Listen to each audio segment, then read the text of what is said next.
I invite now the Honorary Baroness Neville-Jones, Member House of the Lords of the United Kingdom of Great Britain and Norton. You can have the floor. Thank you very much.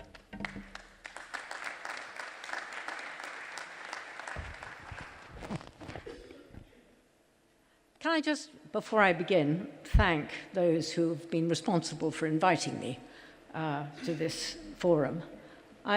I'm very pleased to be here and feel very privileged to be able to address everyone. We are at one of those moments, I think, in history which will be regarded in the future as a turning point. Big things are happening of a significance that we probably haven't experienced since the reunification of Germany and indeed the fall of the Soviet Union. And perhaps one could argue that some of the things they're witnessing now are some of the longer term, not consequences so much, but the way events have turned out, which relate to the statecraft that we put in place at that time. And I take some responsibility for that because I was actually part of that negotiating team. I would say that in the last decade or so, unlike the time of German unification, the diplomacy has not had its best decade. The question has been asked, have we been drifting? And I think the short answer is that we haven't wanted to face up to the fairly unambiguous signs that the basis on which the post-Soviet Cold War, post-Soviet world was based were crumbling. The process of undermining the European Charter, which embodied the fundamental principle that borders would not be changed by force, that undermining began quite early.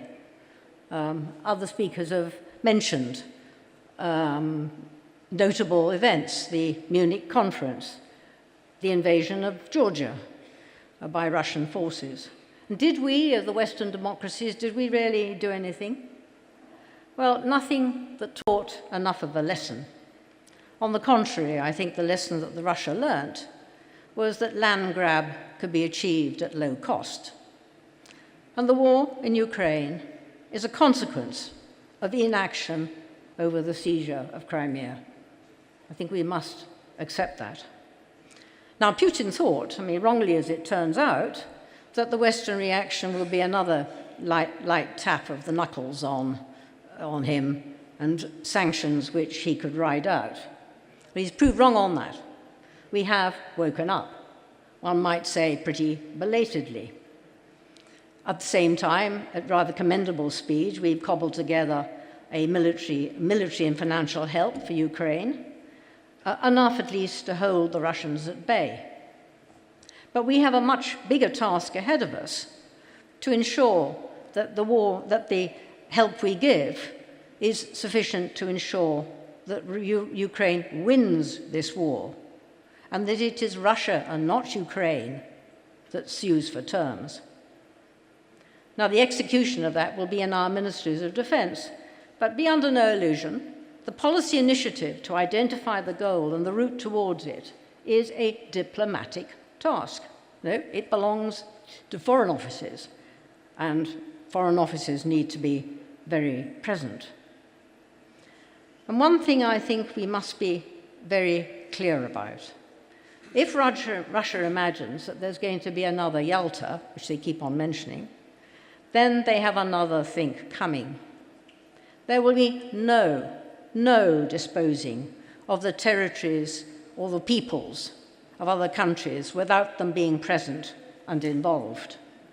Nothing will be done to Ukraine without Ukraine. And it is, the courageous resistance of the Ukrainian people that gives us the breathing space to develop an action plan and an action agenda to meet the challenge that we now face. So what is that agenda? Well, General Jones, I think, laid out a good deal of it for us, and I'm not going to repeat it. The security of the Black Sea region will be a companion needs to be a companion to the strengthening of the eastern flank of NATO, which is already being undertaken. And the way in which we work out the future will have to be partly composed of the security guarantees that we need to give Ukraine for her future. This is of crucial importance. It's too early to say how we do it, but that we must give Ukraine security guarantees for her future is an absolutely indispensable part of any future stability in the European continent. We've also got, I think, a Russia agenda ahead of us. It's too early again to be certain of its contents. Much depends on our success in the war. But I'm clear that there will be no return to the status quo ante. It's difficult to see how we will avoid at least some reversion to containment. No, the reduction in the trade relationship that has developed in the last decades seems unavoidable. It's an extremely regrettable development, but I don't see how we will avoid it. And I'm not among those, I must say, who think that the Russian people should be made to suffer indefinitely for the actions of their autocratic leaders. But undeniably, Russia is going to be a poorer and probably a lonelier country after the end of this war than when her leaders started it. These are all extremely negative developments, and I say all this without any kind of relish at all, but I think we have to face up to some of the bleaker aspects of a future that we face, at least in the foreseeable future. Now, General Jones also mentioned various other things that we will need to do. He talked about the need for secure 5G and for much greater resilience of our domestic critical national infrastructures. And this is something that we all need to do. And he said, and I think we must assume, that Russian hybrid warfare and disinformation tactics and attacks will continue, as well as their exploitation of criminal activity in the cybersphere. And that means collectively that the Allies need to pursue a national security strategy, and I use it in the singular because I think it needs to embrace us all and on much the same terms, that integrates domestic security and traditional defense.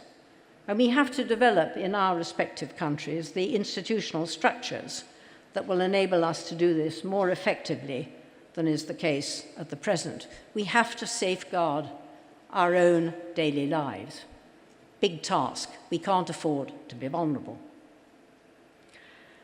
I think the war in Ukraine is also, sadly, one of the first of what I hope will not be a succession of violent events, but we have to ensure there isn't a succession of violent events, in the contest between the democracies and the autocracies. As I say, we need to bear in mind that this kind of event may not be the last. So we have to plan, as we did in the Cold War, we have to plan for war in order to prevent it. We have to face up to that as well. That's not something we've been doing for the last 30 years. And it's been marvelous not to have to, but I think we have now to go back to that kind of preventative planning and the diplomacy that goes with it.